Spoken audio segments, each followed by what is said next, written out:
行政院今日宣布，公私立大学大学寮的补贴方案，一般生一学期补贴5000，要若弱势学生是补贴7000块，一年就要开28亿，会由内政部的主体基金来处理，大概有275000名学生会当受到补助，明年4月开始实行。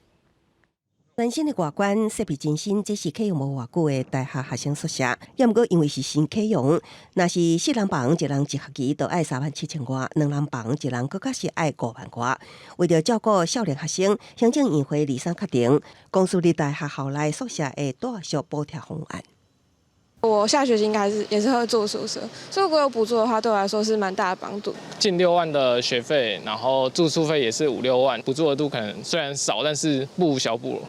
最近行政院一直对学生放出第二刀，6月才宣布减免私立大专院校学生的学杂费，每人逐年35000等措施。大学方面，税金补贴放宽申请年纪58岁，学生税厝相关补助3600。即马阁宣布大学校内的大学也补助，一般生大学期补助5000，中低收入的弱势生补助7000块，有估大约有27.5万名大学生受益，一年所需要的经费约28亿。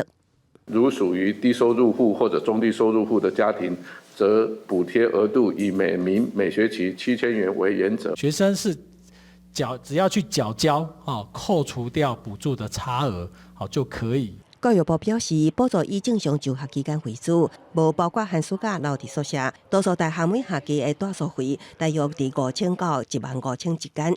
补助了后，会有8成学生负担加过1万。那后来一学期宿舍费用无够补助额度，是由教育部支付实际金额。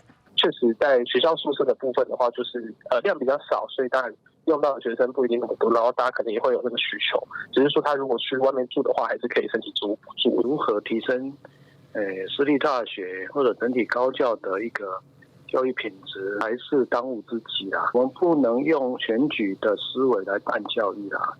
对政府一连串的教育补助措施，私校工会也建议应该投入经费，帮助私校提升教育品质。